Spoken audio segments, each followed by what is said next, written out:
તમારે સરકારે ચલાવવી છે, ટેસ્ટાઈ કરવા છે, મજાઈ કરવી છે ને આનો મતલબ શું?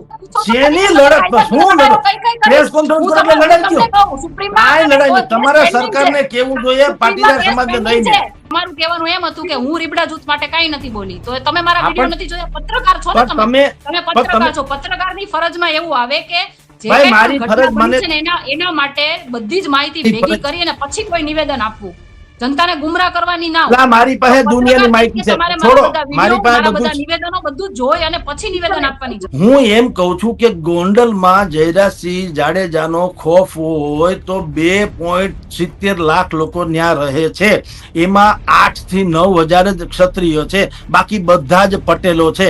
તમે કોઈ એમ માનો છો ખરા? બંદૂકના નાળ છે 3.5 લાખ લોકોને અત્યારના યુગમાં, રામવાળાના યુગમાં ને પેલા જવા દો, બંદૂકના નાળ છે, તમે 3.5 લાખ લોકોને બાંધ પકડી શકો એવું બને છે ખરું? અરે બેન, સરકારને સરકારની તો માંગ મળી ગઈ. સાંભળો, ચાલે છે જે ચાલુ કેસ છે ને એમાં એ લોકોને ન્યાય નથી મળ્યો, એવા ઘણા બધા કેસ આવ્યા છે. જેના પોલીસ તંત્ર કેસ નથી લેતી એવા ઘણા બધા લોકો આવ્યા છે, ઘણા બધા લોકોના ફોન આવ્યા છે.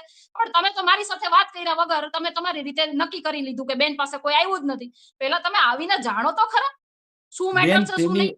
જીગી સાહેબ, પહેલી વાત તમને કહી દઉં. મારી વાત સાંભળો. ના ભાઈ, હું તમારી જેમ નથી ભાઈ. સાંભળો જગાલાલ, હું તમને કહું, તમે એક સાઈડ એમ કહો છો કે જિગીશાબેન પટેલ રીબડા જૂથ વિશે એક પણ શબ્દ બોલ્યા નથી, અને તમે તમારી જ વાતમાં કહો છો કે પોપટભાઈ લાખાભાઈ નું ખૂન થઈ ગયું એવું જિગીશાબેન પટેલ બોલે છે.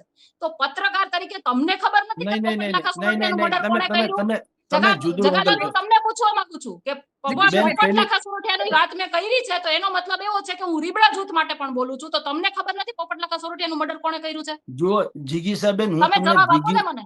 આપ સાંભળો, પહેલી વાત તમને જીગાબેન નથી કેતો, તમે જગાલાલ ન કહો. મારું નામ જગદીશ મહેતા છે. તમને ગમે કે ન ગમે એ તમારો વિષય છે, નંબર 1. નંબર 2, જો ગોંડલમાં જયરાજસિંહ જાડેજા પાટીદાર સમાજની જમીનો પચાવી પાડતા હોય એવી ફરિયાદ છે તો રીબડામાં છે કે નહીં? હા કે ના? હું તો બેયનું કહું છું ને. હું એક કીધું નથી. નહીં, પોપટ લાખા સોરઠિયા નહીં બેન, સાંભળો મારી વાત. સાંભળો મારી મારી વાત એ બેય જૂથ માટેની કરી હતી અને રીબડામાં પણ થાય છે. હું કહું છું ને તમને, રીબડામાં પણ આ જ ઘટના ઘટે છે, ગોંડલમાં પણ આ જ ઘટના ઘટે છે. હવે સાંભળો, તો મારી ને તમારી પીડા તો સરખી છે.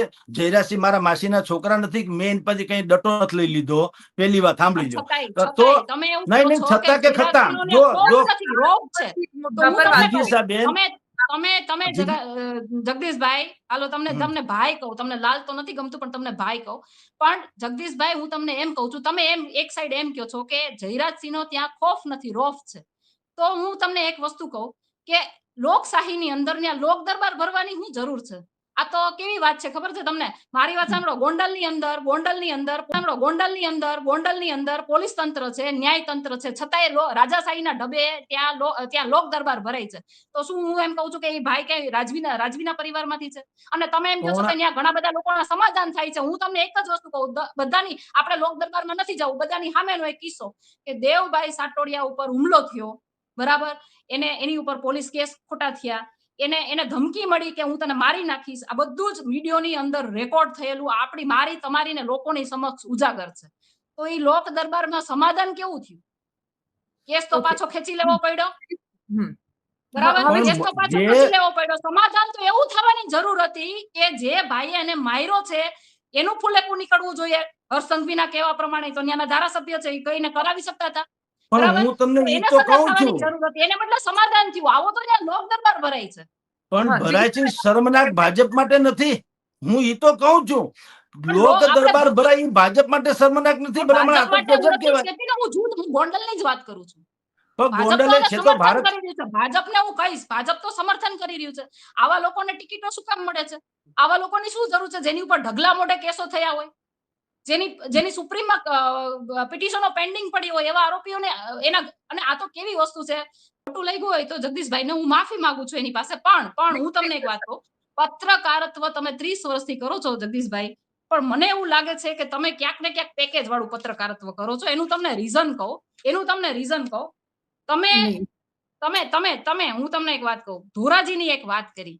ધોરાજીની અંદરથી એક ભાઈ આવ્યા તમારી પાસે એની પીડા લઈને, અને તમે એને જે તે સંસ્થા સાથે મોકલી દીધા. તો પત્રકાર તરીકે તમારી ફરજ શું આવતી હતી? એક તો પહેલા હું એમ કહી દઉં કે ધોરાજી એટલે ગોંડલનો હિસ્સો થયો. તો ઈ ભાઈની વ્યથા કેટલી હશે કે ન તો એને પોલીસ તંત્રએ સાંભળ્યું, ન તમારા બાપુના લોક દરબારે સાંભળ્યું. એટલે એને વ્યથા એની તમારી પાસે ઠાલવવા આવ્યા કે પત્રકાર તરીકે તમે એની વાતને ઉજાગર કરો.